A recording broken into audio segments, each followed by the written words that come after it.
Stick with me.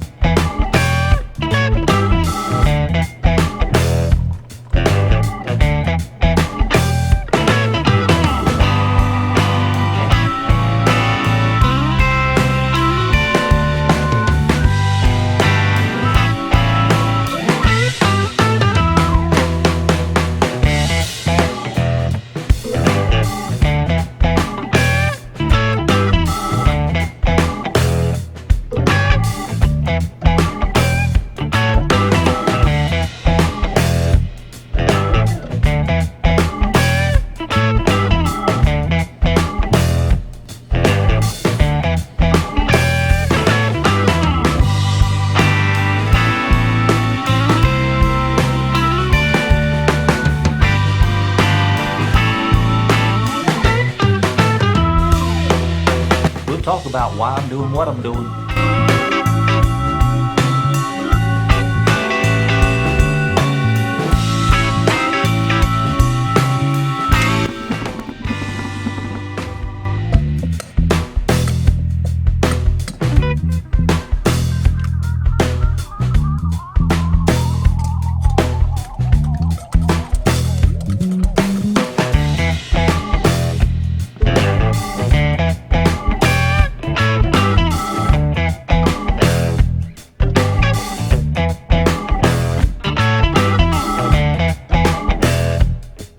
What's going on, guys? So obviously I'm not in the woods today, but I did find the cauliflower mushroom, and we're gonna talk about how to clean this, how to store it, how to cook it, and more importantly, how to cook it evenly. You know, this mushroom can be really a challenge to cook, especially with the way that it's shaped. Now let's talk about how to clean this.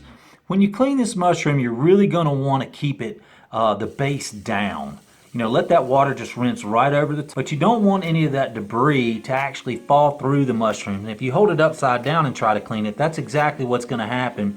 The dirt, debris, bugs, and all that's gonna get down into this, into all the folds, and it's just gonna be a mess. So definitely keep the base down, rinse it thoroughly, break off some small clusters, and shake it out very well. You wanna knock out as much of that water as possible. And then you can just put it in a strawberry container, is what I used the other day, and store it in the refrigerator overnight for in the morning. Now this mushroom really can be a challenge to cook, especially with how fluffy it is. There's a lot of folds in this mushroom, and to get it to cook evenly can be a challenge. All right, you may have noticed that I put a cast iron pan directly on top of the mushrooms. Now I did this because it's gonna help it cook evenly. And you only need to do this for roughly a minute, minute and a half, something like that. And once you pull that off, you'll notice a lot of water in the pan. Just cook those mushrooms right until the water, evaporates, and then you're good to go at that point. Now, you can also use this method with the maitake mushroom. It works excellent for that. Also morels, it'll work that way as well. I don't find it necessary with morels, but some people do. It's a really cool thing to do to get this mushroom to cook evenly. Now the cauliflower mushroom really pairs nicely with eggs, which is why one of the reasons I love to use it in a breakfast dish. Also though, if you have not seen the egg drop soup recipe that I've got, where I cook the cauliflower mushroom in the soup, it is fantastic. I highly encourage you to check that out. I'll leave a link right above. And thank you for spending your time with me. I really do appreciate it. Please don't forget to subscribe and smack that like button around a little bit. I'll talk to you.